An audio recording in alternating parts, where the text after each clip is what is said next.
Hi folks, wherever you are watching around the world, welcome to the iRacing INDYCAR Challenge here at Watkins Glen International, where today you'll see the 45-lap American Cross Grand Prix.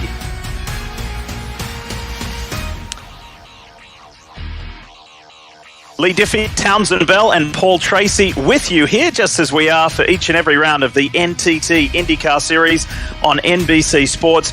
But today, something different, something special, where we hope we can give you some enjoyment and somewhat of a break from this very challenging time that we're all in at the moment as the world deals with the coronavirus pandemic.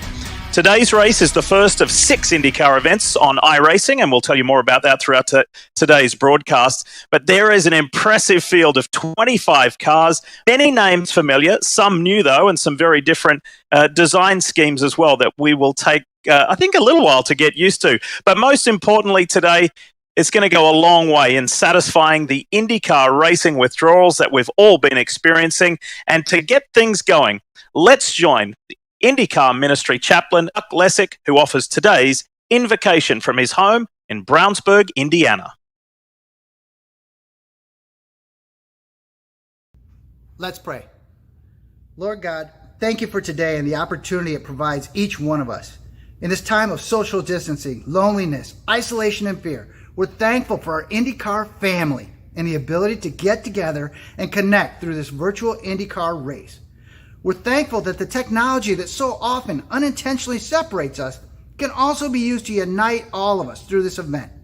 We ask that the time spent together today during this race allow us to forget this new normal for just a little while, and that it be a time of unity, remembering that none of us are alone, and that you are with us in this challenge.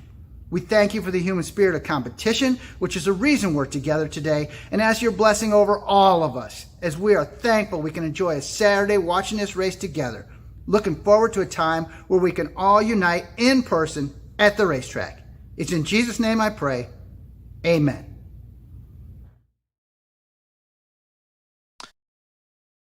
Chuck, thank you very much for that. And we are not far away from the race start. Now, you've seen him at some of the biggest sporting events in the world, and now he is coming to you from his living room in Chicago, Illinois, the voice of Back Home Again in Indiana at the Indianapolis 500 and national anthem singer for the Chicago Blackhawks, Mr. Jim Corneliuson. Oh, say, can you see by the dawn's early light what so proudly we hailed at the twilight's last gleaming, whose broad stripes and bright stars through the perilous fight o'er the ramparts we watched were so gallantly streaming, and the rockets red glare, the bombs bursting in air, gave proof through the night that our flag was still there. Oh, say does that star-spangled banner yet wave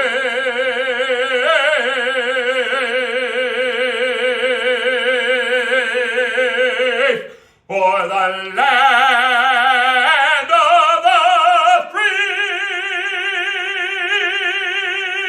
and the home of the brave.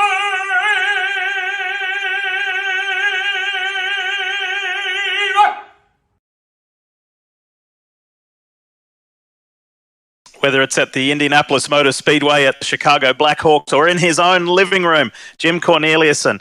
Amazing stuff. So we get really excited now because there's 45 laps ahead, 25 INDYCARs around Watkins Glen International, 45 laps or 75 minutes, we have to say. And welcoming in my regular teammates, Paul Tracy and Townsend Bell. Townsend, you first up. What are your thoughts on today? Well, it's an exciting time, Lee. These drivers have been practicing around the clock, some of them up since 3, 4 o'clock in the morning, trying to figure out how to optimize everything. around this Watkins Glen road course. The biggest challenge really is that they're so used, the drivers are, to making adjustments to their own cars with their own engineers. In today's race, everybody is on an identical setup. This is truly going to be a measure of driver ability and really an exercise in patience. So, Paul, you know a lot about patience. What are these guys going to be looking forward to today? Well, this is old hat for some young drivers and new hat for some old drivers. A lot of these guys are not experienced, like a lot of the older drivers, like don't have a lot of iRacing experience, but a lot of these new young cats spend a lot of time on these sims. But the other factor, we got equal setups throughout the field, but we don't have equal setups at home. We have guys that are on very basic equipment that you could get at like a big box store. And then we have guys with full-blown rigs like Simcraft has, where very high-end, very expensive simulators. So it's going to be an interesting day to watch these guys, varying equipment at home, all equal cars on track. Let's take a look at the starting grid for you, because qualifying completed not that long ago, and Sage Karam, who was one of the favorites for this event, T-Bell, starts from the pole position alongside Felix Rosenqvist. Yeah, no big surprises here. Karam and Rosenqvist, followed by Power and Speed. Those four are the ones everybody was talking about all week as the gunners, the guys with the sim experience that were expected to be contenders. How about Scott McLaughlin inside row 4, starting next to him, his Team Penske teammate Simon Pagenaud, then Newgarden with Team Penske. And isn't it ironic that in a series where everything's the same here, everybody's on simulators, you see all those Penske's guys qualifying inside the top 10. Surprised to see Pato O'Ward down the list. He's a pretty heavy-duty gamer, so, and Kyle Kaiser, but he's a new guy to it. He saw on his social media that he just got a sim. So Jimmy Johnson, he's another guy that spends a lot of time in the sim doing NASCAR. It's his first time racing in an INDYCAR. For you guys here at home, this is a first-time experience. Speaking of from home, as we roll through the remainder of the grid, I'm talking to you from my home in Connecticut on the east coast of the United States. Paul is at his home in Scottsdale, Arizona, and Townsend is at his home just outside of LA in California in the Pacific Palisades. So we're excited to be with you in this virtual world. But these guys, while there's been a lot of laughs and they've been communicating with each other, they're going to take this seriously. And this is the American Red Cross Grand Prix, Watkins Glen International. Exciting time. Sage Karam and Felix Rosenqvist on the front row. 45 laps. And this is the first of 6 INDYCAR races in this format to get us through this racing drought. And it's time to bring the action at Watkins Glen. Karam straight to the lead. Rosenqvist will defend that inside line. Been watching online, Townsend, and Sage Karam is very quick. He was very quick yesterday in free practice as he clears the S's and he's going up the hill, and he's got a nice little gap on Rosenqvist already. Karam with a great jump there. That Wick Chevrolet looking for an early lead, an early gap to build. Now Scott Speed taking a look on Rosenqvist as they come to the bus stop. Single file and a big accident in the back. Is that Palou? That might be Alex Palou. Yes, similar colour scheme to Alexander Rossi, but more dark colours on that car. I think it was Alex Palou from Dale Coyne Racing. Look at Scott Speed in third, all over Felix Rosenqvist as they go into turn 6, the laces of the boot. Full course, 3.4 miles here at Watkins Glen. No full course caution in this type of racing. Those cars that crashed coming up to the chicane will go back into the pits for repairs. They will get a virtual tow back, and they will rejoin the race with their cars repaired. As Oliver Askew on the inside. What a move that was from the Arrow McLaren SP driver. Beautiful. You can tell that it's Askew with those blue wing end plates. Here we are coming up out of the S's. See these cars drafting, moving around. Car pops out to the outside, and they make contact right there. He hits the fence, and then ricochets back out in front of the rest of the cars, and it was a huge pileup. So it was, in fact, Alexander Rossi in that big lap 1 crash. Sage Karam, Felix Rosenqvist, Scott Speed, Oliver Askew's the big mover there. Will Powers making a move right here on Askew. He's in the draft. As he comes out, will he pop to the inside? Will Askew block? Askew is down the middle of the road.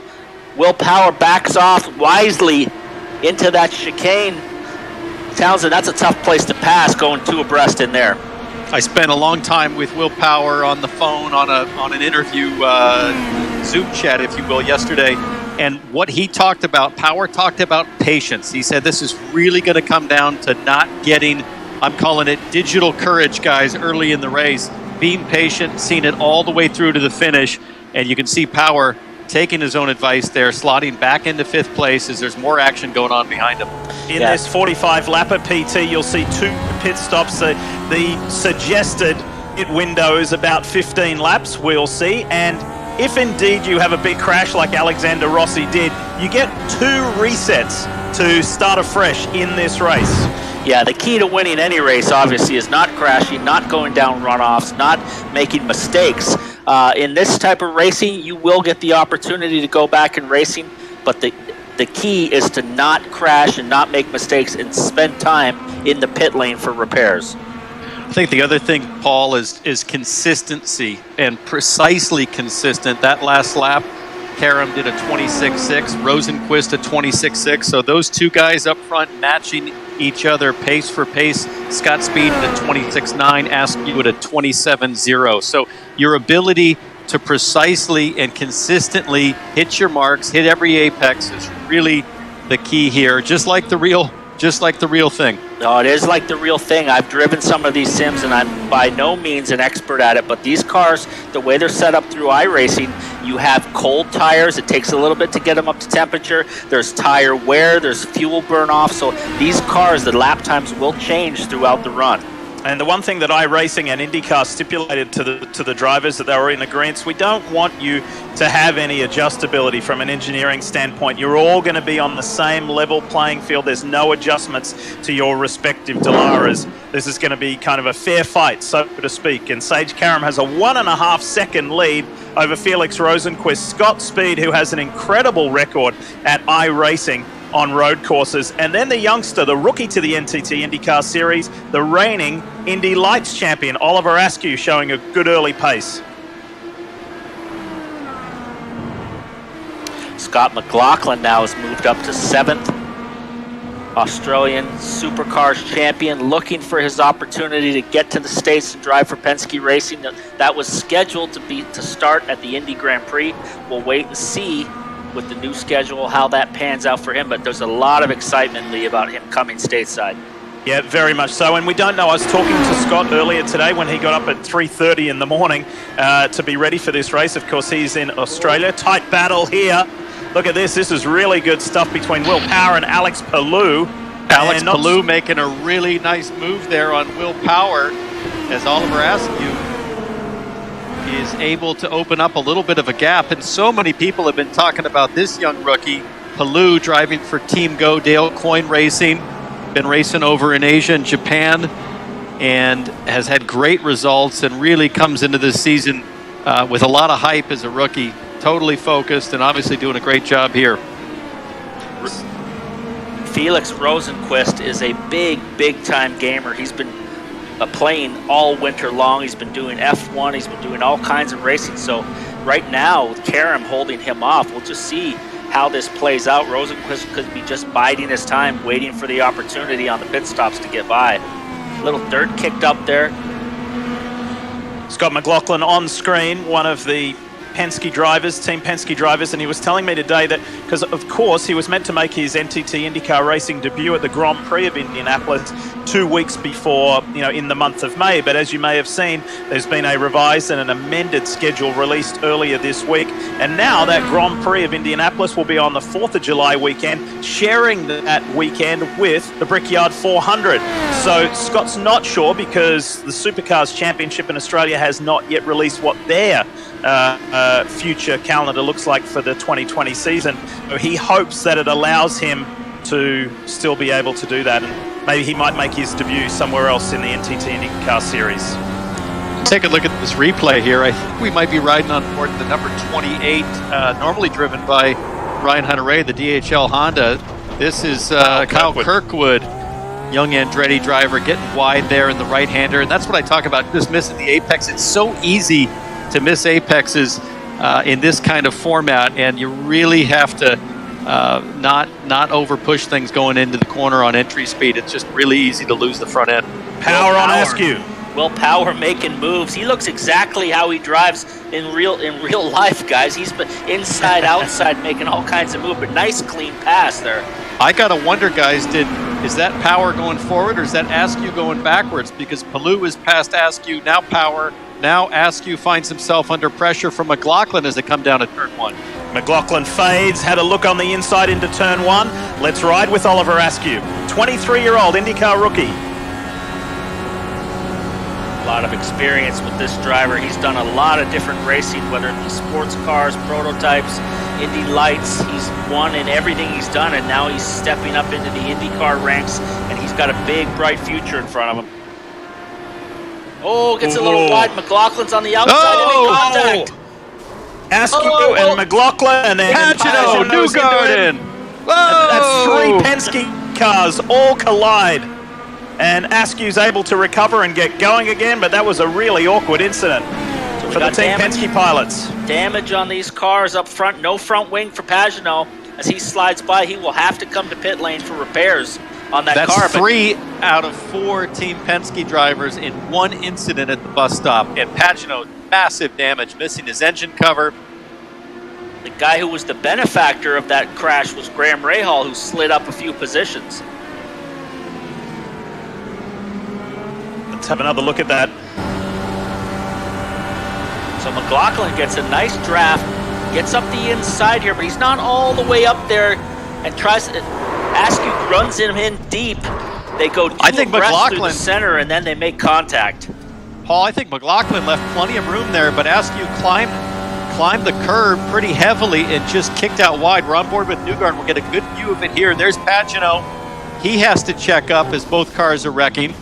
And bam, right into his teammate. There goes the engine cover, the rear wing. And I think that was Graham Rahal, as you pointed out. Rahal right on by. That whole deal. So Jimmy Johnson now has moved up to 14th. He's 31 seconds back of the leader, but here Will Power pressing forward again. He's moving up the ladder. And fellas, as predicted, when we were in St. Petersburg ready to get the real season going, this youngster, Alex Palou, the young Spaniard, there's been so much talk about him, a lot of hype, a lot of excitement around him, and this is what we were expecting him to do on the streets of St. Petersburg a few weeks ago, but he's doing it here on the iRacing INDYCAR Challenge, the American Red Cross Grand Prix here at Watkins Glen. This youngster is delivering just like he did in the Japan Super Formula. Let's ride with Will Power for a moment.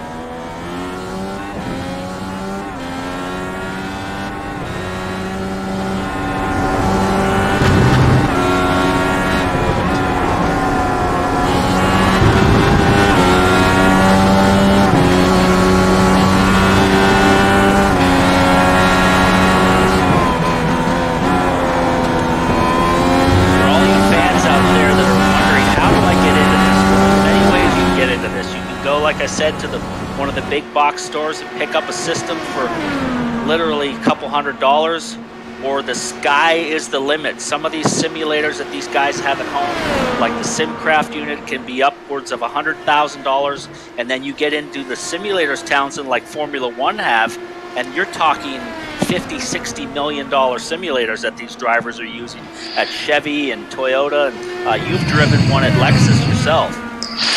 Yeah, I mean, really what we're talking about is the hardware on that side, but the software is the same. So this is the iRacing platform. You can race NASCAR, INDYCAR, off-road trucks, World of Outlaws. The company is owned by John Henry, who owns the Red Sox and also a partner in Roush Fenway Racing. And they've been around for many years now, and there's over 100,000 active users. You can log on just about any time and race literally just about every racetrack in the world. But it's challenging. I'm not going to tell you that it's easy. It takes work to figure out how to just navigate some of the courses with the digital controls. But once you start doing it, you develop the muscle memory. And at some point, you can be as good as these guys, because I'm just sitting around here marveling at how consistent these guys are hitting their marks. Very, very precise. And this Palou is doing a really great job to hold off Will Power, who's considered one of the best sim racers for the very reason that he is so good. He has such a high operating frequency, the number of inputs and adjustments he makes per second, if you will. is really at the top end of the field. Lee, I got to tell you, I mean, I'm not a gamer, never have been a big gamer. I did play, PlayStation games back in the day. This all kind of started back in the day with Gran Turismo, and that kind of got the ball rolling with all of this simulation. But I wasn't big time into it, and I really started doing this after you lined me up with the ride at Bathurst, and arguably that is one of the hardest tracks in the world to learn. And I got on a friend of mine's sim and started using his and learned the track that way. And literally, I would have to say that driving these sims is probably harder than doing the real thing, because it's just, there's so much going on, and I literally crashed probably 500 times. I remember Bathurst. You, and then, but when I got to the track, I knew the track. I knew exactly where everything went, and I had a fantastic weekend, no mistakes. And I really credit the sim for giving me that opportunity, because back in the day when I started racing, there was none of this. For guys like Mario and AJ, think about back in the day, you went to these tracks all over the world and you had to physically learn them. The advantage now that these drivers have, being young kids, whether you're 5, 6, 7, up until you start car racing at 16 years old, to learn every single track there is around the world. What a huge advantage it is now versus back in the day. Like for these two guys on screen, that is Santino Ferrucci in the Sealmaster car. Here's Alex Palou and Will Power at the bus stop. Power goes through the grass and just had to gather it back up there, and then loses a little bit of ground. And Power was smart to go through the grass, because inside that apex curve, there's some big sausages there, Paul, that can really launch you. Oh, absolutely. When you get off in one of these cars, it launches you in the air. It'll break a wing off exactly the same as what it does in real life. So you want to stay off the curbs. You want to stay out of the grass and out of the gravel and avoid damage. And that was a smart move by Will Power. I'm pretty impressed with how Will Power's doing. Yeah, he's doing a great job. And Santino Ferrucci, it's going to take a little bit to get used to seeing Ferrucci in those Sealmaster colors, but he might be the biggest mover. Started well down in the field, I think ran around 20th or 22nd, and has moved well up into 10th place right now, just in front of Kyle Kaiser in that Hoopghost car we were seeing earlier. Those two battling their way to the front. By the way, guys, we need to just step away from the racing just for a moment. We'll keep a watchful eye on it, because we need to welcome in American Red Cross Indiana Region CEO. This is Chad Prix. This is a very special event. I want to say thanks to American Red Cross for stepping up and sponsoring this event. Chad, welcome. Thank you for the sponsorship, and are you enjoying the race so far? No, it's amazing. Thank you so much for having me, and thanks to Roger Penske, Mark Miles, the team at INDYCAR, for this wonderful partnership. Well, listen, we need to talk about the Sleeves Up Challenge. While most of us are in lockdown mode, trying to preserve our own health, etc., the American Red Cross the case is as always. You're always in need of more blood donors. How are people able to do that safely, in a healthy manner? What's the procedure going forward with this Sleeves Up Challenge and drive?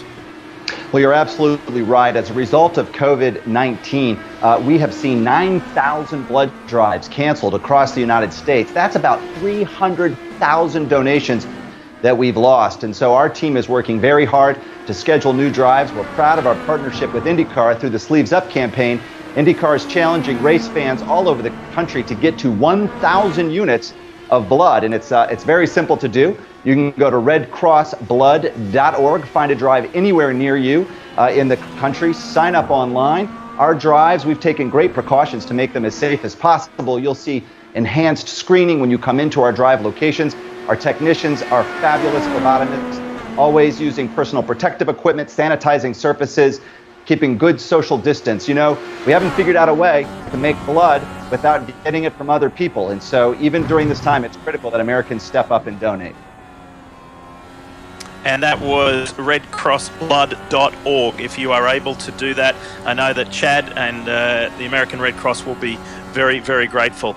Thanks very much, Chad. Thanks again for the sponsorship, and enjoy the remainder of the race. We're almost at first pit stop time. Thanks. Happy racing. Chad Prix there, the American Red Cross Indiana Region CEO, and this has been wonderful to have the American Red Cross with this event. We ride with Kyle Kirkwood. This is a young American who is spectacular. He's hassling Pato Award here into the bus stop, goes very deep, and he's able to pull it off. That's a nice move. This is a young fellow who has won 4 championships in the last 3 years, Townsend, and this guy is going somewhere very, very fast. Yeah, on that road to Indy and doing a nice job subbing for Ryan Hunter-Reay, who I imagine's, dockside Paul right now in Fort Lauderdale, having a cold one, watching his young gun take the DHL car to the front. Better watch his back. Better have eyes in the back of his head when you got a young guy coming along like this making moves. This could be the future for a lot of guys, as we see pit stops now starting to happen as Alex Palou comes in for his first pit stop. So let's watch how this goes. Palou in 4th at the time of pitting. By the way, need to update you. Tony Kanaan has disappeared from the race, and so too has Colton Herder. See if we can find out more on that for you as we watch Palou's first of 2 stops in this American Red Cross Grand Prix. I was on a race this morning, the Legends race with Tony Kanaan, and he was actually helping me get the system set up. I've been up on the West Coast since 5 a.m. over at my friend's house, and we did a little race this morning before this race with Dario and myself and Tony and Max, and we had about 15 guys. It was a hell of a good time, and we got another little battle as O'Ward and Kirkwood. O'Ward is making the move back on Kirkwood, but I'm telling you, I'm starting to get hooked on this stuff, Townsend. I know that you just got yourself a unit for in your office. Whoa!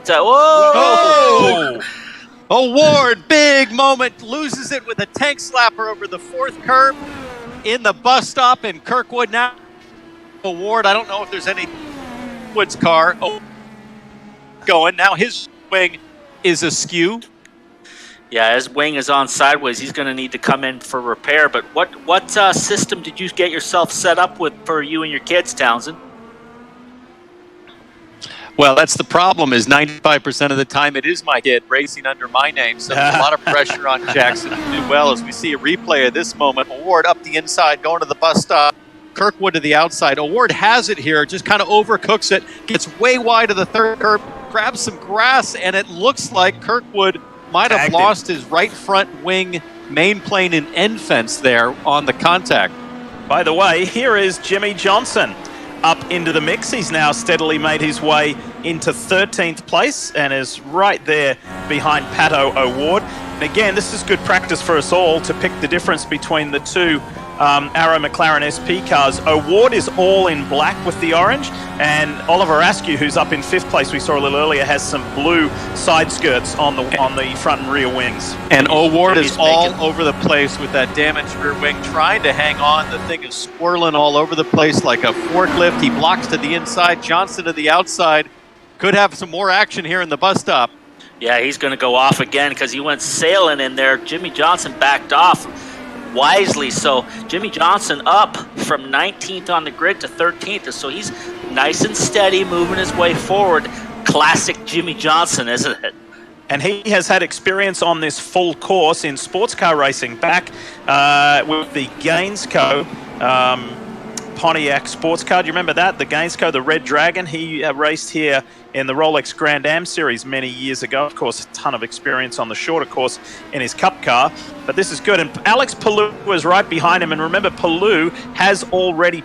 So Palou is running 9th now overall with that 1 pit stop to go. So he's had a great race. Jimmy runs a little wide. I think he intentionally let him by because I don't think he's battling him for position as we see more cars coming in with damage. One of the Penske cars has damage. I don't know if that's McLaughlin who has damage as well. Might be Rossi coming to pit lane as well. Oh. Love tap there. The crew's just kind of standing there like, hey, anybody want an ice cream?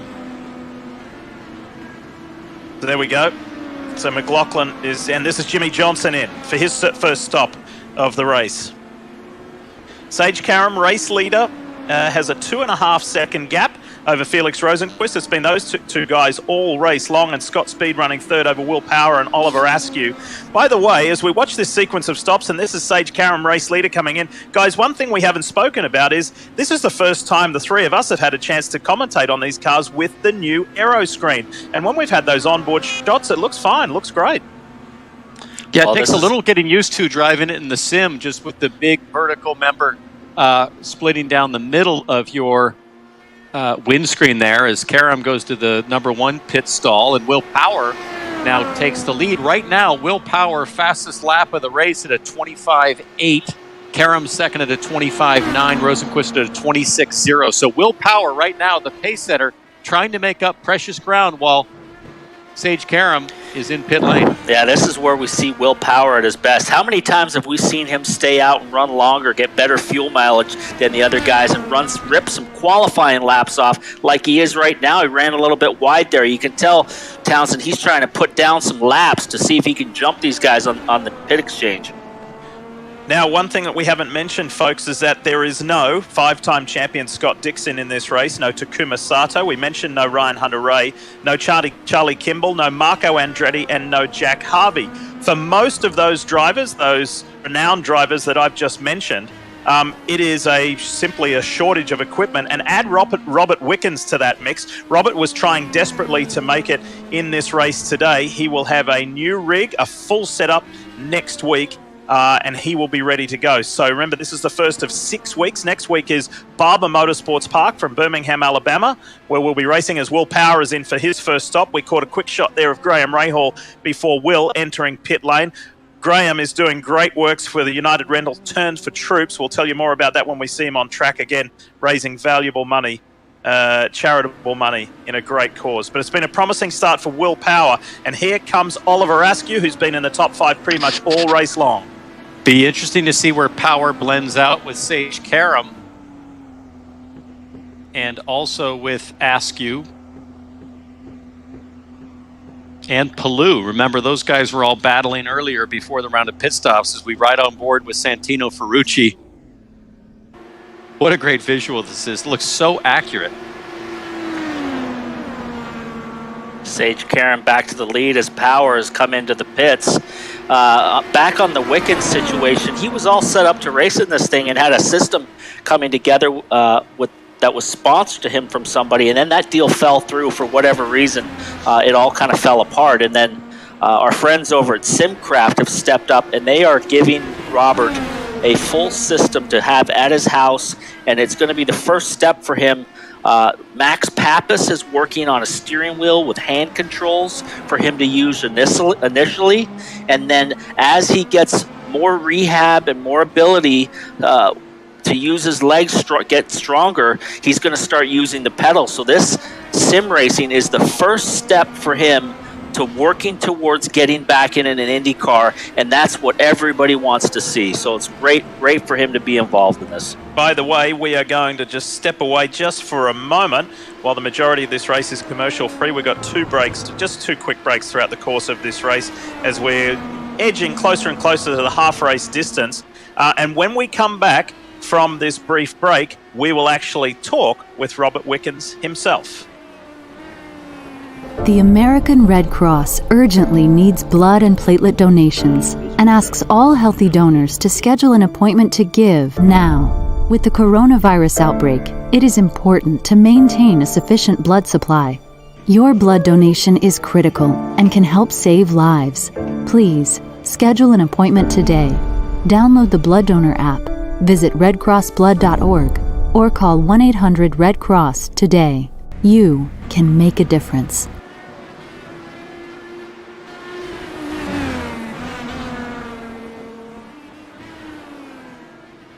The American Red Cross Grand Prix here at Watkins Glen International. This is the first time we've gone iRacing INDYCAR Challenge style. And I know that you, like us, we've been desperate to experience some INDYCAR racing with this current coronavirus pandemic putting everything on hold, and we're trying to keep everybody around the world healthy as can be. This is a nice way to escape it just for a moment, isn't it?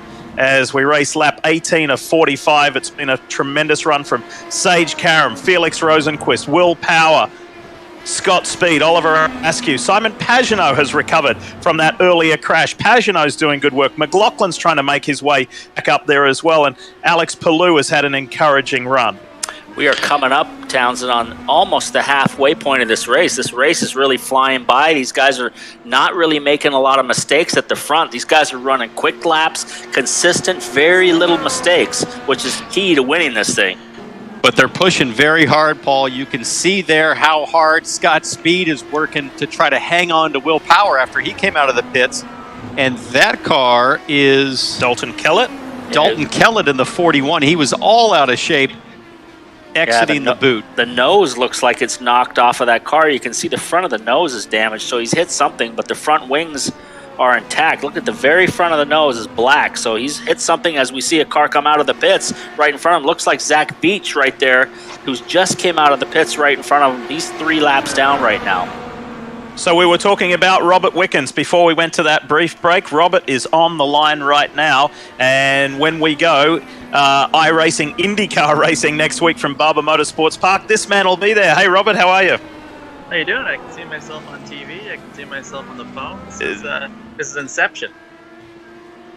So listen, we got so close to seeing you in this race today. I know there was a few little hiccups with your equipment, and Max Pappas tried to help out very generously with his MPI steering wheels. Unfortunately, it didn't get to you in time, but you're going to have a new rig, a new setup, and you'll be ready to go next week. That sounds great. Yeah, we were so close. You know, everyone worked their butts off to get everything done for me to get on this race today. But unfortunately, couriers, we were at their discretion, and unfortunately, I got held up in Louisville, Kentucky, and the steering wheel didn't make it in time. So I am going to get it next week. I'm getting a system from Stepcraft coming next week as well. So hopefully I'll be up and running with lots of practice. And I can compete with these guys because this iRacing stuff's not easy. I mean, I like to think I'm a pretty good sim racer, but I've never done it with just my hands. So that's going to take a lot of practice. Townsend, what have you got for Robert? Lee, I unfortunately can't hear Robert, but tell him I said hi, Robert. We're glad you're going to be in the sim world here as soon as all the pieces come together for you. But love the inspiration for you, bud, on Instagram, on Twitter. I love every time we see an update. It gives me great inspiration to keep pushing. Well, thank you very much. All right, we weren't aware that PT and Townsend couldn't hear what Robert was saying, but thanks, Robert. Enjoy the rest of the race. Almost halfway there, and the Arrow McLaren SP youngsters, they're doing pretty well. That's Oliver Askew and Pato Award. Pato, of course, was involved in that incident a little earlier on. By the way, we are racing here at Watkins Glen. Next week is Barber, as we've mentioned. 3rd of the 6 races will be a driver's choice. Round 4 will be a random draw. Round 5 will be at Circuit of the Americas, Austin, Texas. And the 6th and final race in this iRacing INDYCAR Challenge. Now, INDYCAR has not chosen just exactly how this will happen, whether it will be with a fan vote, like you all did to get Watkins Glen victorious and to be the one chosen today, whether it be a fan vote or a driver vote. But this is pretty exciting, PT and Townsend, that the 6th and final round will be a non-INDYCAR track, and it will be a dream track. So, I mean, if it comes down to a driver vote, somebody like Scott McLaughlin could vote for Bathurst. If it's one of the Europeans, they could vote for Spa, or it doesn't matter. It's going to be a dream track that's going to be a non-INDYCAR regular track. So that's something to look forward to, something different as well. I can imagine it's probably going to be Nürburgring, like the longest, most challenging, dangerous track that there is in the world. So that's the epic track for, I believe, every gamer and everybody that wants to go to Europe, Townsend, and drive a car in Europe. Yeah, no doubt.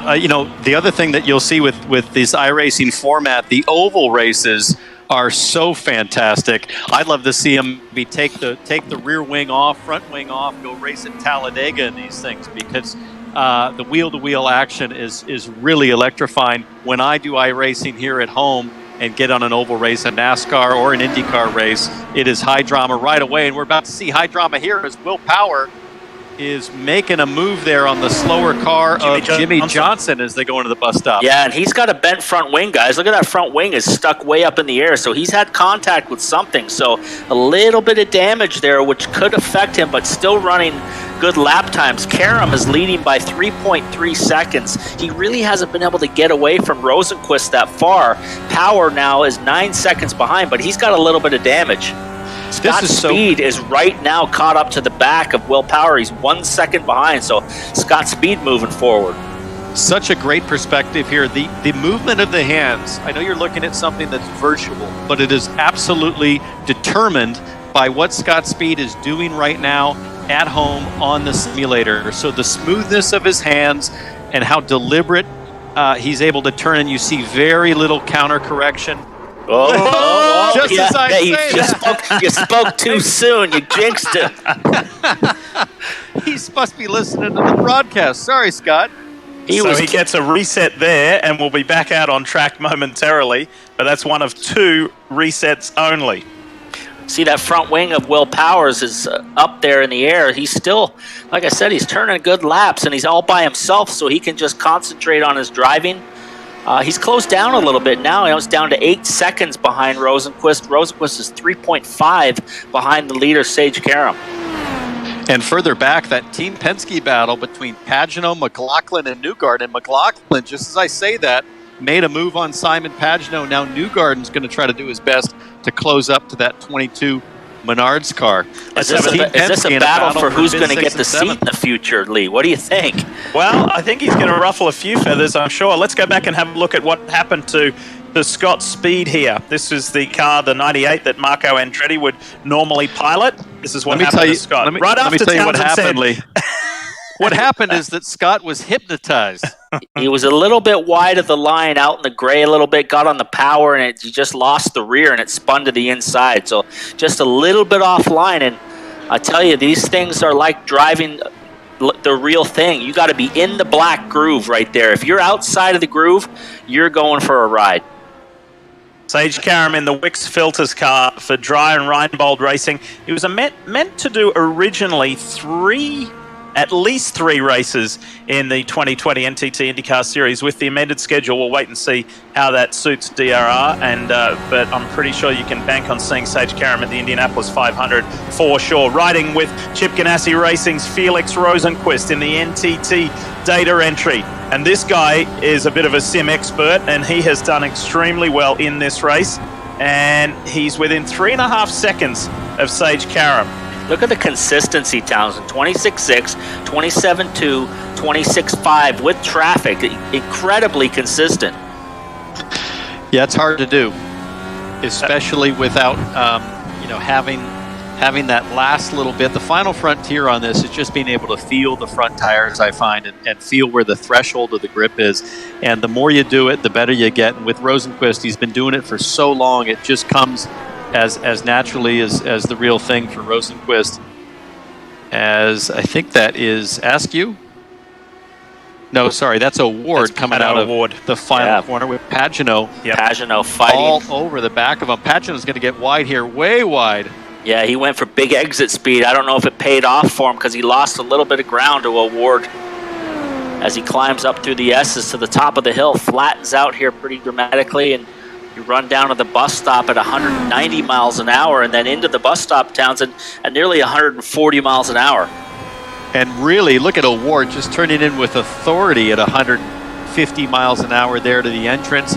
Now you're going to go through the downhill here, enter the boot. If you're in NASCAR, you're going to continue right. This is the IndyCar track, downhill into the laces, and now we'll head to the toe. Up through the gears, up to fifth gear. You're going to bang 2, probably 3 downshifts here to second or third gear. Driver's option, and really driver's option on the line as Pagenaud opts to stay inside, and Award can do the rim shot ride the outside and stay off the concrete patch.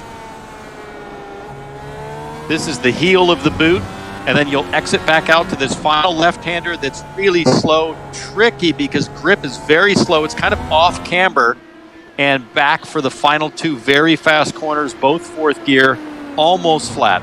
And Townsend, you know how you said the comparison there, you'd stay right to go to the NASCAR track. This is the IndyCar track. I spoke with Watkins Glen International President Michael Printup this morning, and he just said, I am so thrilled that the fans voted us to be the track to kick off this iRacing IndyCar Challenge as Pagenaud drifts a little wide out of one again. There were 8 tracks that started in the bracket format. There was Sonoma, Watkins Glen, Sebring, Montreal, Motegi, Auto Club Speedway Fontana, Milwaukee Mile in Michigan, and obviously it all came down to Watkins Glen versus Michigan, and the Glen won out. Michael Printup said he would really like to get together with Roger Penske, Mark Miles, Jay Fry, the series, and talk about how he can get IndyCar back on the permanent NTT IndyCar Series calendar, because he said to me, this is an IndyCar track.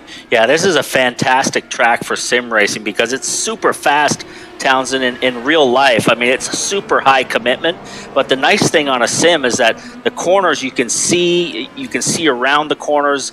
They're all pretty fast and flowing. There's not a lot of blind stuff, so learning this track on a sim is actually not too difficult compared to some of the other tracks like street courses and places like Laguna that have a lot of blind corners. Well, Watkins Glen falls into that library of circuits that around the world are universally loved, and it's because they're natural terrain road courses. This thing follows the natural topography of the rolling hills in this part of New York, and elevation change is what I think really makes a great racetrack, and not fabricated, where it naturally follows, drops down into the valley here. Now it's going to climb out of the valley up to the top as Pagano looks to try to make something happen. Let's see if he gets a good enough toe here, Paul. What will Award do? Does he get defensive and go to the inside? It looks like he's gonna. He's gonna have to, because Pagano's got the run and Award's moving around. He goes for the outside. Will he stick it on the outside? No. Award goes flying into the chicane. He runs wide. Whoa. Almost in the grass. That's what almost brought him unstuck before when he was in that battle several laps ago, but Award able to hang on to it. So Sage Karam, Felix Rosenquist, Will Power is third, Oliver Askew, Scott McLaughlin, Santino Ferrucci, Al Kirkwood. How about that grouping of fresh young names to IndyCar Series racing? And then this fight here, Pato Award and the reigning Indy 500 champion Simon Pagano. Right behind him is the series champ Joseph Newgarden, and then Kyle Kaiser. I'm telling you guys, I don't see anything different in this sim race that we could see at our first race when we finally get to go and do that when the schedule permits. I mean, I don't see anything different that might happen. I agree, Paul. If you look at the names right now as they run, it would be no surprise to see these guys at the top.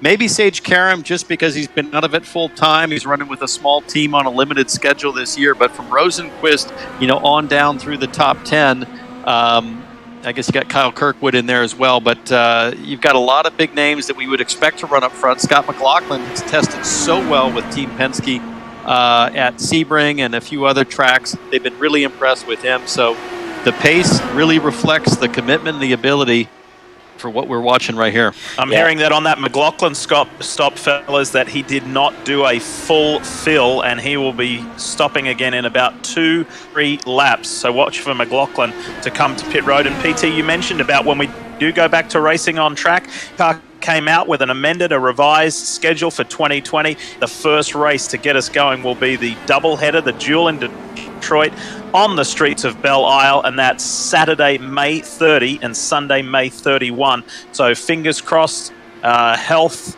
and world health permitting, we will be there and get racing for real. And again, the Indy 500 and the Grand Prix of Indianapolis, the month of May has been shaken up and shifted, and the Indy 500 will occur later this year on Sunday, August 23 for the Indy 500. For the man all in yellow there to try and defend his Indy 500 title. Hey, Paul, I got a question for you. I was talking to Will Power about the fact that this race, as you know, the drivers were not allowed to make any setup changes to the car, so everybody's running the exact same platform. And Will Power suggested, hey, what if we did that all the time as we ride on board with Will Power in the real thing? What if it was the exact same car? Because look at what a young driver like Sage Karam is able to do, absolutely walking away from the field here in equal equipment.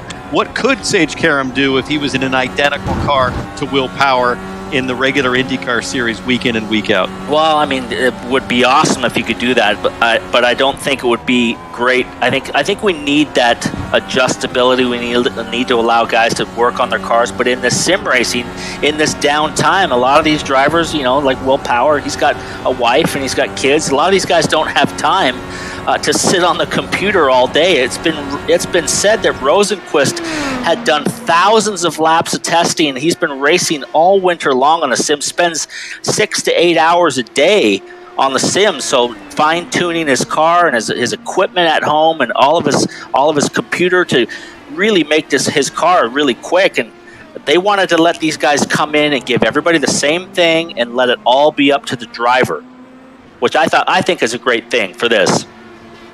Looking at the gap from first to second, and that's Kyle Kaiser trapped in the middle there, not on the lead lap. So the gap from first to second, 3.5 seconds. That's been pretty steady back to this man here, Felix Rosenqvist. Townsend, Paul, your thoughts on this very talented Swedish driver who was denied his first IndyCar win last year at Mid-Ohio by just narrowest of margins. And what hurt even more is that it was his teammate, Scott Dixon, who did it. He thought he was so close. I think there's no more black holes for this guy. I think he's going to be spectacular this year when racing resumes for real. I totally agree, Diff. I think the exception is going to be what happens when we get to Indianapolis, now rescheduled for August, as you mentioned, because that's where things didn't go very well for Rosenqvist last year. Had the crash in practice, a big eye-opener for him, big hit at Indy. Every driver has their first hit, and that really set Rosenqvist back at a critical part of the season where he was a little unsure on his future. So for me, I totally agree. Everywhere we go, Rosenqvist is going to be a factor, except when we get to those big ovals like Indy, like Texas. How does he continue the learning process? Because that's where he still has a few boxes to tick, in my opinion, to really round out his IndyCar skill set. Yeah, he got off to a little bit of a shaky start. Oh, is that Award went wide. Award ran wide, so Pagenaud picks up another position. He's been putting the pressure on Award for a while, but Award is coming back. But back to Felix. He got off to a little bit of a rocky start last year, and things kind of came to a head at Indy when he had a big crash there, and he's had a sideways eye looking at him from Chip Ganassi. But after Indy, he really came good and had a great second half of the year and had a great finish to the season. So I look for him. If he doesn't get in the winner's circle, I'd be very surprised. There's the replay of drifted Award. wide. Big catch from Award, great car control, but it gave up the position to Pagenaud, and now Award's right back on the gearbox of the 22.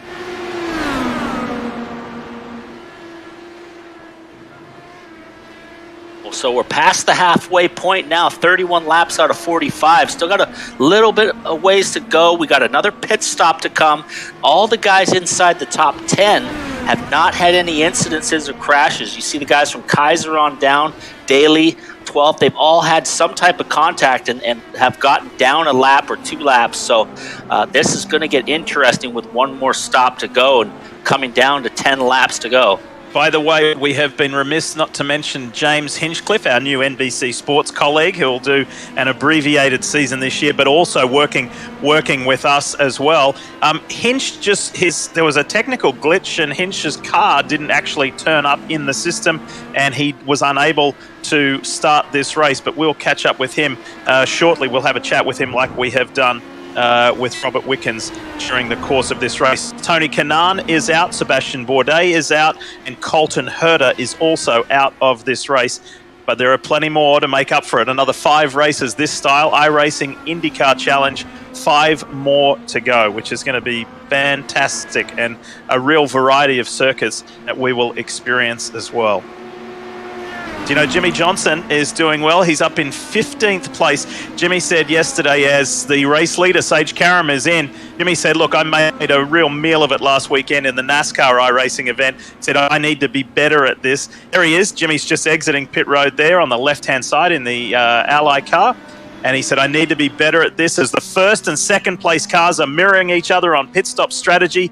This is going to be super tight. This is going to be really interesting if Rosenqvist can turn up the heat a little bit on Sage Karam as Johnson is climbing up through the S's.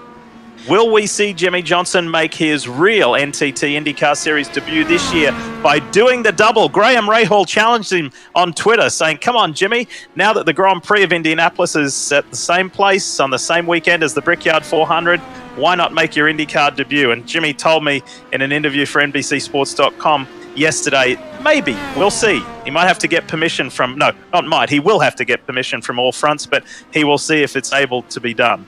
Wouldn't that be something to look forward to? For the leaders, it's going to be back to cold tires as they come out after this mandatory pit stop. These guys are going to be heavier on fuel than they were before. They're going to have cold tires, so it takes about a lap for these things to get back up to temperature.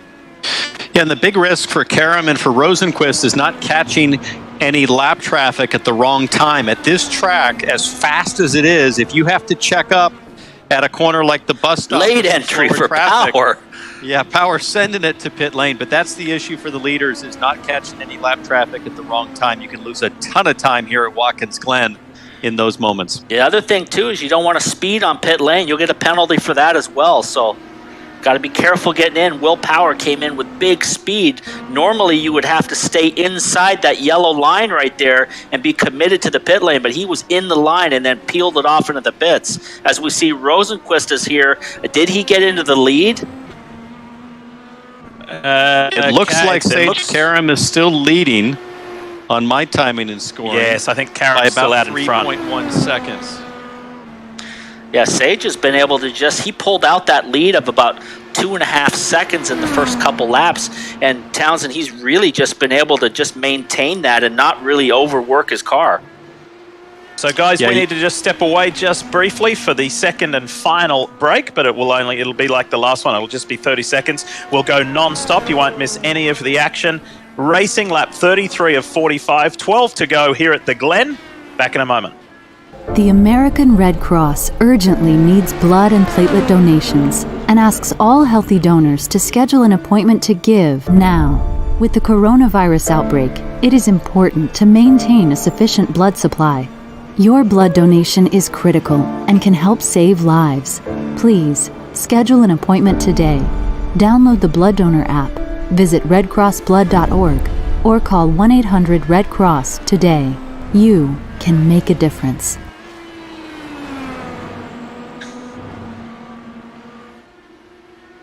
Racing to the end here now in the American Red Cross Grand Prix.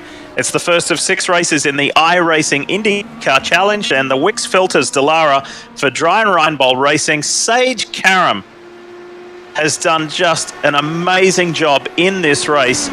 He has a pretty healthy percentage of winning too. When he's done iRacing road course races, he's won nearly a third of the races he has started. So this guy, this young American who has had his INDYCAR career. Oh, Jimmy Johnson with a big one, exiting the inner loop, the bus stop. And I tell you what, if Sage was any closer to that, he could have been involved in that. As now he comes up on Graham Rahal, who he's going to have to put a lap down. And we'll see if Graham fights him for this position. Graham Rahal's already 1 lap down, so he'll be going down 2 to Sage and Graham Rahal's last lap, way. Paul 28.7 for Rahal. Karam was at 26.5, so Karam a full 2 seconds quicker. There he gets by. Karam gets by Rahal, so can get back to the pace. So that could have been really costly for Karam with Rosenquist closing as Graham has a big moment in that final left-hander out of the boot. Yeah, we're coming up now on 10 laps to go, Lee, and any one of these guys that you're lapping that is less experienced at iRacing as Karam is, because obviously he's a pro at this, you could run yourself into trouble. So you got to be very careful of who you come up on and at what point you want to pass them. But you can't afford to lose any time because Felix is still not very far behind. And that's a really valid point, PT, that you make about the level of experience at sim racing, because Graham Rahal in the United Rentals entry on screen, he's one of those guys who was piecing it together this week. Does not have a great depth of experience in iRacing or sim racing and got his equipment late like a lot of the drivers. And that's why some of the regular drivers, names like Dixon and Sato and Hunter Ray and Jack Harvey, Mike Shank told me that Jack Harvey will be back next week in the Meyer Shank entry to race at Barber Motorsports Park. And then you look at guys like Rosenquist and Sage Karam with a lot different level of experience. Here is the Johnson crash, T-Bell. Johnson gets into the bus stop there, wide of the third apex, big moment, tries to gather it up, but just way too wide out in the gray and loses the back end. Pretty heavy contact for the Ally Chevy there. So gap is at an even 3 seconds now. Karam to Rosenquist, and Karam goes through, heading up to turn 11, final corner, and with 11 to go. This has been a rock-solid performance. Yeah, he's picked up about a half a second on Sage, and I think that gap is closing as he crosses the start-finish line this time, 3.1. So that lap lost a tenth of a second, Towns, and that's how close it is between these guys. It's just been seesawing back and forth. Last lap, 126.3, so he's getting quicker and quicker. 26.1 was his last lap. The consistency is remarkable. Quickest lap of the race, Power still at a 25.8, Rosenqvist at a 26.0.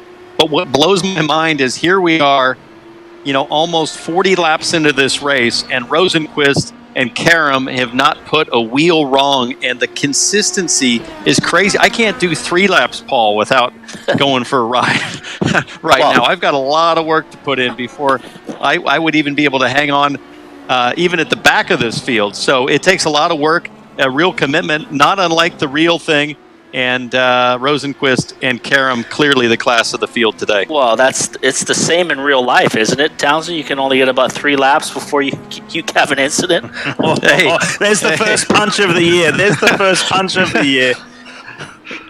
So we promised you earlier in the show that we'd check in with our new NBC Sports colleague, James Hinchcliffe, the mayor of Hinchtown. He is on the line. Hey, Hinch, unfortunately, you didn't get to go racing today, mate. Yeah, no, that one didn't go quite as planned. That was like, akin to having your throttle stick in pit lane before you got to go, start the race. That was pretty unfortunate. Yeah, I had the same thing happen this morning. I got up at like 5 in the morning to do the Legends race, and I did all the practice for 2 hours and qualified 10th, and then there was some glitch and I got booted off the system, and then I was sitting there ready to go and I wasn't in the race, and it's so frustrating. It is. I mean, you put in all these hours. I mean, to be fair, I didn't put in quite as many hours as some of these guys. I heard Joseph was up till about 4 o'clock the other morning getting some laps in, but still, to put in the time you did, and you amp yourself up, you get into it. It's the kind of the first race of the year. It's not the same, but it's still very cool, and everything that INDYCAR and iRacing has done to make this happen is awesome, and it's been fun to watch. It just sucks that I wasn't able to be a part of it. So for the guys out there, what's your system? What do you use? So I'm the worst guy to ask that question because I don't actually have one. I'm borrowing a friend's, and so I can tell you. I know it's got Fanatec wheel and pedals. Mine hasn't. My stuff hasn't come in yet. I've got something coming. I realize I've got to kind of join the party here and get my own setup. But for the moment, my friend Brian and his wife Katie have been very accommodating and staying 6 feet away, but letting me come into their house to occupy their office for a couple hours a day for the last week. We spoke about the difference in experience levels, James, and you're looking at Sage Karam, who holds a pretty healthy lead over Felix Rosenqvist. Will Power doing well. Also, you were very open earlier in the week, just saying, look, I'm one of the newbies at this. Kind of Alexander Rossi, Graham Rahal. There's guys who are kind of in the new division of this, or the department, if you wish.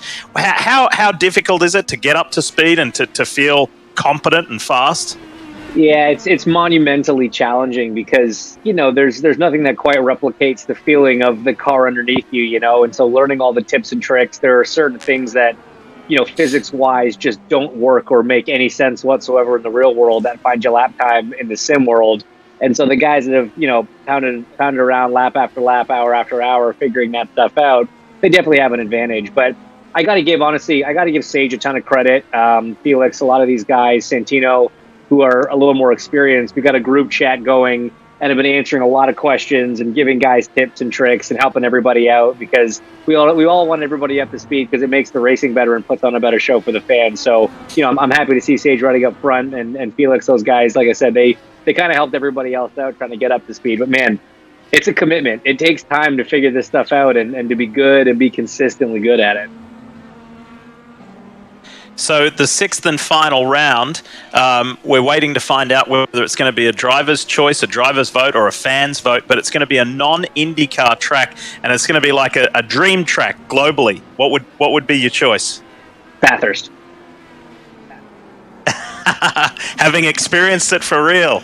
Having done it for real, and PT, you and I talked about how incredible that place was, and while we were there, I said, man, I would love to bring an INDYCAR here and see what it can do. I mean, it's just such a cool track. Trust me, there are others that would be fun, but most guys haven't been here, so at least Alex and I would have a bit of an advantage. Yeah, that's a tough track on a sim too. I think I crashed on there about 1,000 times till I could put 5 laps together. So in real life, amazing track. So you've got a gem down there, Diffie. Yeah, it is. It's truly spectacular. I asked Scott McLaughlin the same question earlier today. He's like, "Oh, that'd be interesting. I'm not sure I could get an IndyCar around Bathurst." But we'll see. He's putting pressure. He's putting plenty of pressure on Oliver Askew. Hinch, Askew's made a nice start, hasn't he? He's showing that he's pretty good at this sim racing. He certainly has. I mean, I know he's partnered up with a company down there in Florida, and he's got a whole setup in their office there, and it's 3 screens and spotters and engineers and the whole bit. So he's definitely approaching it the right way, a very professional approach. But he's doing a great job. I mean, kid's obviously very talented, running 4th at the moment, and if he can hold off McLaughlin here, it'd be a great finish for him. Well, thanks very much for your time, mate. Sorry you didn't get into the system today, but we look forward to talking about you next week from Barber Motorsports Park. And who would have thought that our first broadcast together would have been not on NBC, but on iRacing? That's so true. That's so true. We'll get back to the real stuff at some point later this year. All right, mate. Thanks very much. James Hinchcliffe there. We look forward to seeing him not only in an NBC Sport shirt, but also back in an IndyCar this year. Of course, he's going to be doing several events, including the Indianapolis 500. The white and red shell car there for Team Penske is Scott McLaughlin, the 2-time and defending Supercars champion from Australia, as he is putting the pressure on. Here comes the Kiwi now, up through the S's. Oh, he is all over draft. Oliver Askew. He's got the big draft. He got the exit coming out side by side down to the bus stop. He's going to be clear, Townsend, by the time they get to the brake zone. No problem. Smooth sailing for Scott McLaughlin. He is clear, and now he has his sights on Will Power, who's way up the road, 30-some-odd seconds in front of McLaughlin, but a brilliant move. Very patient driving today, and now he's going to see if he can string together some pace with only 6 laps to go. Anything is possible. He's got Dalton Kellick and Zach Veach up ahead. Go ahead, PT. 5 to go. The leaders have crossed the line. The tightest battle right now on track is Karam and Rosenquist. So I really feel, guys, that this is going to come down to the last couple laps. Rosenquist is starting to claw it back. He's now 2.8 seconds behind. So things are tightening up at the front. The last winner here in real NTT IndyCar Series competition was Alexander Rossi. Alexander openly admits he's on a steep learning curve in this sim racing world. He's down in 17th position, just behind Jimmy Johnson. Final 5 laps here at Watkins Glen International in the American Red Cross Grand Prix, the first of 6 races in this format before we go racing for real. But I think we're going to hear from the drivers. They'll say they treated this racing very real, very serious. Santino Ferrucci on the right-hand side of your screen there in the Sealmaster number 18. He told us earlier this week that it just feels weird being dressed in the Sealmaster colours and seeing his car number as 18, because that, of course, was so identifiable with Sebastian Bourdais. But he learned a lot from the 4-time champion last year, and we'll take that into the 2020, the abbreviated 2020 season.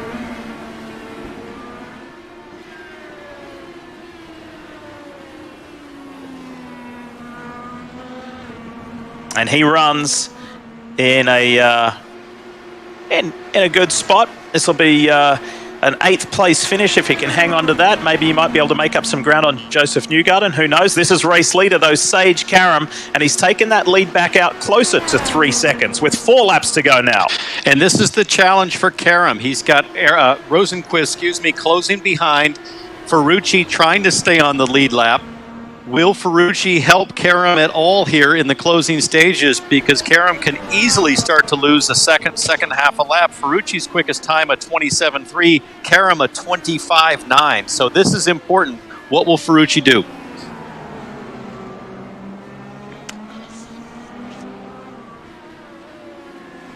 Ferrucci looks like he's moving over.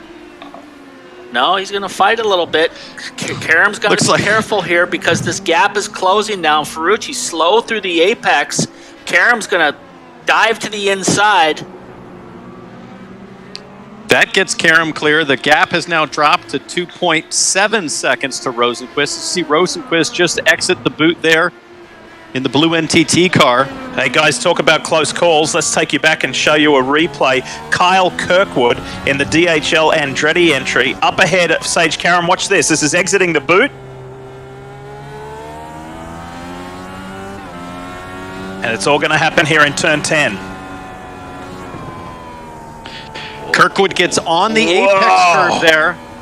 That apex curve really kind of lays down like a skinny sausage, and you can really disrupt the car. That could have been a huge moment for Sage Karam with that accident right in front of him, and the gap is closing now down to 2.6, but he's got some clear sailing for a little bit as Rosenqvist has to deal with Santino. He actually said this week, Paul, that you are allowed to call him the nickname that you bestowed upon him unofficially of Santucci. He said he's happy to go with like a Madonna, Rihanna first name, just one name basis. So you can call him Santucci if you want. Got some traffic up in front with 3 to go now. Sage is now catching up on the back of one of the Penske cars. I believe it's Newgarden, who's probably going to fight Townsend to try to stay on the lead lap, at least for bragging rights, you would think, right? Right. Well, remember what was it, St. Louis last year in the closing laps where Ferrucci and Newgarden had a big exchange of words in the close. I think it was the final lap, wasn't it, Lee, where Ferrucci almost got into Newgarden there in turn 4. Newgarden just said you don't. He took exception with the fact he said you don't race like that, on an oval towards the end. Meanwhile, let's enjoy this ride with Felix Rosenqvist.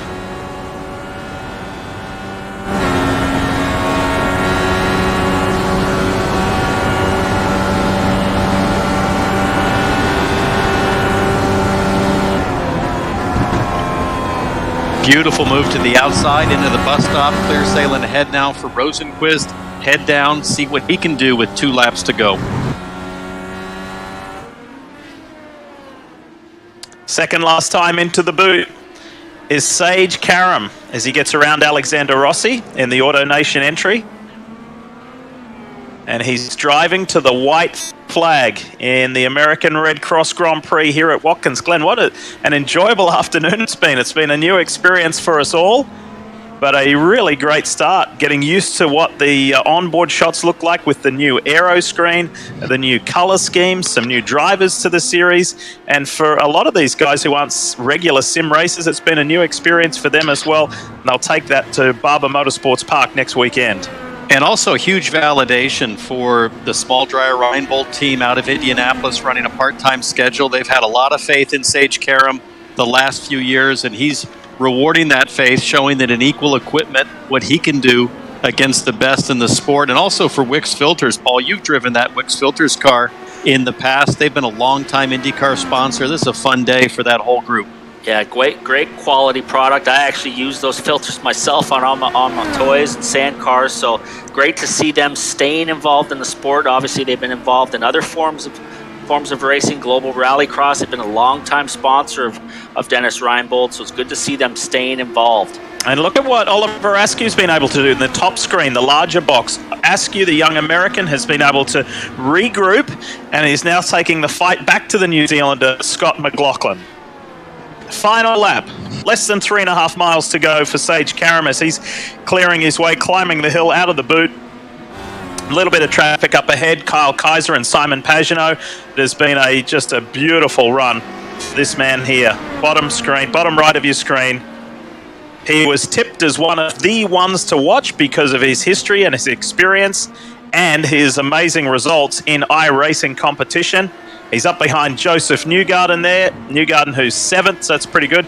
Lapping all the way up to there for Sage Karam. Final corner, final time. Checkered flag is out. The Dryer and Reinbold driver wins the American Red Cross Grand Prix at Watkins Glen. The iRacing IndyCar Challenge is won by the young American. Phenomenal performance for Sage Karam. He's been on the podium before in real IndyCar competition, but this is a win in iRacing IndyCar Challenge form. Terrific stuff. The 25-year-old from Pennsylvania. Just think about it, Paul. After 45 laps, Sage Karam effectively caught Joseph Newgarden at the tail of that lap. So that's a full lap in outright pace on the 2019 champion. Great job. Tell you, this is a confidence game, and even this is not the real thing, this builds your confidence as a driver, and hopefully this can translate this year in on-track activity that we're going to get going at after soon when we get back to racing. This is the kind of stuff that these guys really thrive on to get better. And Sage Karam had never raced here in IndyCar or Indy Lights competition.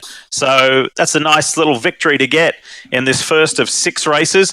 3 different teams represented in those top 3 positions. Dreyer and Reinbold racing over Chip Ganassi Racing and Team Penske. Sage Karam, Felix Rosenquist, and Will Power. Well, that was a nice start, fellas, wasn't it?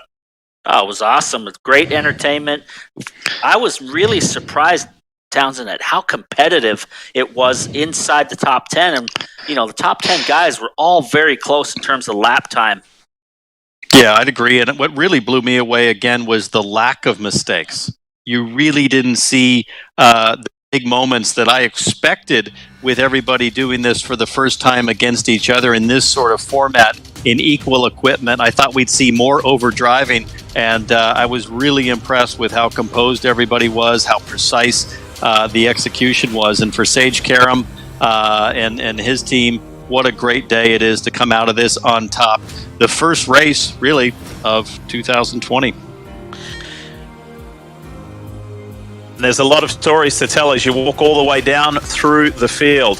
Who had incidents, who didn't, whose races finished prematurely, and in the case of James Hinchcliffe, didn't even get going. Tony Kanaan and Sebastian Bourdais were a couple to bounce out pretty early on, and so too Colton Herter. So we'll gather up those stories and regroup next weekend at Barber Motorsports Park, which will also be very exciting. But it's going to be busy, not the wide open spaces like here at the Glen next weekend. So I think you're going to see quite a bit of action there as well.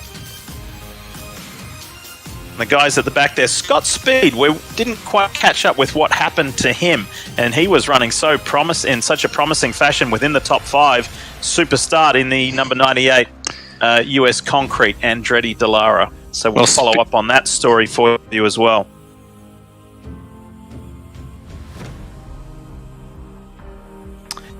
So we can check in with the race winner. How about that? Pole position to victory lane and a win by 3.5 seconds is Sage Karam. Congratulations. Yeah, thanks. It was nerve-wracking for sure there at the end. Well, how about that incident with Kyle Kirkwood when he spun right in front of you coming out of turn 10? Nice job on missing him. Yeah, that was a little too close for comfort. Definitely a Code Brown moment. But yeah, I didn't know which way he was going to go when he was starting to spin, so I had to quick rely on some instincts, and I picked left, and thankfully it was the right choice. But yeah, that was a little too close. So what's your general take on the whole race? Just racing with IndyCar regulars now. How do you think the conduct of everybody was? What do you think about the pace? What do you think about your performance? How was the day?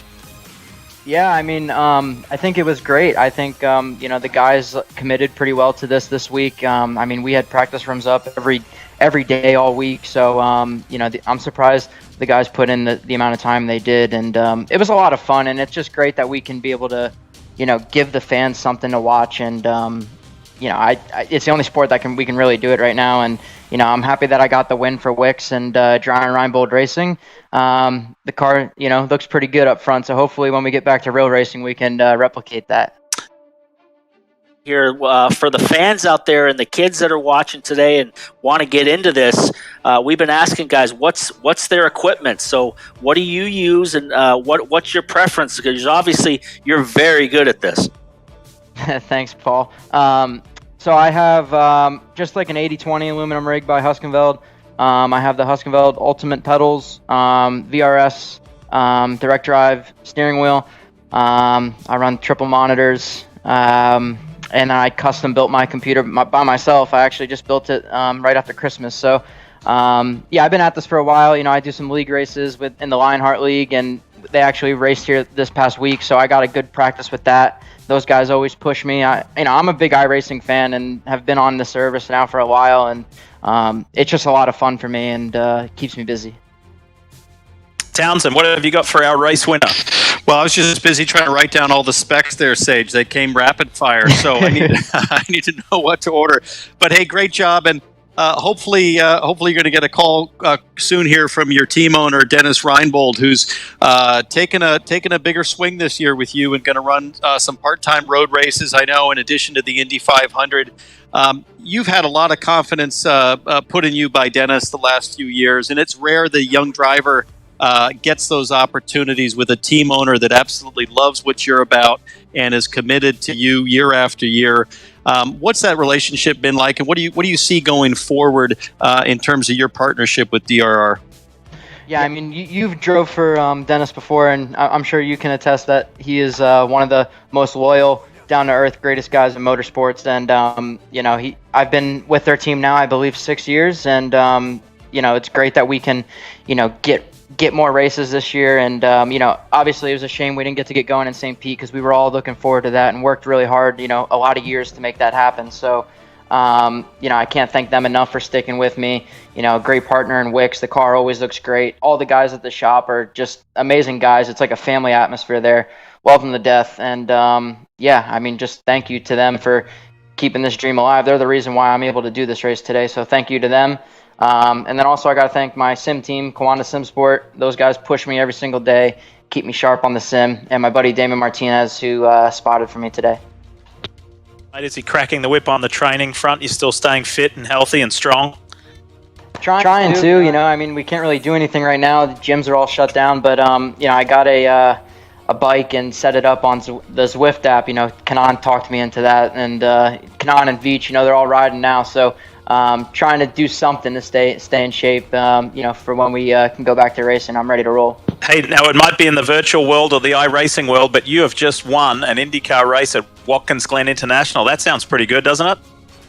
Yeah, it sounds good. I wish it was a real thing, but I'll take this for now. Hopefully, hopefully this can lead to something, and I just really hope the fans enjoyed it and the sponsors are happy about it, and it was a good show because we had a lot of fun with it, and I'm just excited and ready to go for the next one. Well done. Congratulations. There he is, Sage Karam, the race winner of the American Red Cross Grand Prix at Watkins Glen. You'll see Sage and his dry and ride mold Wix filters Delara next weekend at Barber Motorsports Park, which should bring more excitement. Guys, what's your take on that, on the switch from Watkins Glen to Barber? Actually, we'll get back to that in just a moment, because I'm pleased to say we've got the runner-up in today's American Red Cross Grand Prix. That is Chip Ganassi Racing's Felix Rosenquist. Well done, Felix. Great result. Thanks. That was a long and sweaty race. Good fun. It was hard to catch Sage. I think that was a very deserved win for him. I tried to take advantage of some lapping from the cars behind, but he always seemed to get through the traffic even better. So, yep, runner-up it is. Because you got within a couple of seconds of him. I don't know. He seemed to have it pretty much under control. It seemed like I could do some quick lap times here and there, but then I would sort of overheat my tires, and then I would have a couple of laps slower, and it just kind of went in that cycle. So he could always respond to my lap times, and I think he just had something more than I had. Saying that you've got about 58,000 laps of experience on iRacing. Is that true? Not really, man. I don't know why everyone think I have, but I basically started doing iRacing seriously this winter, but honestly, I haven't been on it that much. But yeah, it's good fun, and it's nice when you can give the fans a bit of a show, and also to give us drivers a bit of getting the rust away in the brakes. So yeah, it's good fun. It's Paul. For the fans out there and everybody that's watching, the kids that all want to get into this. I've been asking guys, what's your setup? What are you running? So that the kids out there that are watching that want to get into this and get in iRacing and get in some leagues, they can get the right equipment. Right now I have a very serious rig. I wouldn't recommend buying this for starter, but like until this year, I ran a Logitech G25. I think it's from like 2007 or something, and I just had it attached to my desk, and I had the pedals on the floor and a normal like IKEA chair, and that honestly worked really well. So I think the good thing with e-racing is that you can get into it for a very low price tag. I mean, if you already have a computer, maybe you can spend another $500-600 to get decent stuff, and then if you want to get, you can spend as much as you want. To be honest, there's rigs for about 30 grand. So, but it doesn't really make you quicker. I think it's just in the details. But yeah, it's a good way of getting into motorsports.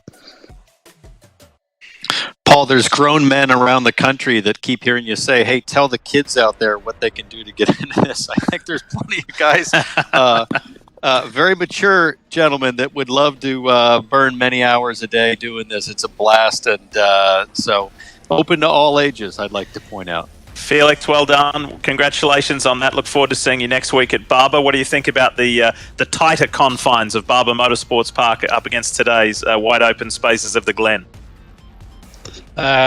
Love this track. I haven't raced here in reality, but I mean, this track has such a nice flow to it. I haven't tried any other track yet in the IndyCar, so let's see how Barber compares. But yeah, I mean, that's also a lovely circuit, so I think anything should be good, really. Whatever makes the race better, it will be good. Mate, congratulations on that runner-up. Go get the victory next week. Go and de-sweat. Go and grab a drink and relax. Good work today. Thanks, bro. Have a good one. PT and Townsend, it is almost time to say farewell to the viewers. Paul, let's start with you. What just overall your thoughts on today? Well, I thought it was great. I mean, this is the wave of the future. I think you're going to see a lot of this that's going to go on from here out. I think really this is a start to something that's new, and you're going to see this, in the winters to come when the racing's over. I think they're going to be, the pro IndyCar leagues, in pro NASCAR leagues jump up and really give the fans more to watch through the winter off season. Danny Bell? I had a blast, and I think if you look at the top 10 results, it really speaks to, this series. Great diversity. You've got a part-time driver in Sage Karam right there that took a dominant win. 4 Penske's in the top 10, no surprise there. And a few outliers like Kyle Kirkwood effectively making his IndyCar debut here on iRacing and at INDYCAR.com. So for me, what a great mental departure from some of the challenges that everybody's dealing with right now. It's great to reconnect with not only you, Lee, and Paul, but all of our race fans that have tuned in to watch this. We miss you guys. We'll see you soon. Hang in there. Better days are coming. And if you like what you saw today, you can sign up at iRacing.com. We're very appreciative for the NTT IndyCar Series and iRacing putting this together, and also our employer, NBC Sports, for fully backing this as well. Thanks to the American Red Cross for their support and everybody involved. What a day. We were back at the track, kind of. But it was a lot of fun. We hope you enjoyed it, and we've got 5 more of these coming your way. Barber Motorsports Park at 4 p.m. next Saturday. That is American East Coast time. Wherever you've been watching us from around the world, stay healthy, look after your friends and family and yourself. We will get through these tough times. We'll see you next week, and thanks for watching IndyCar here on iRacing.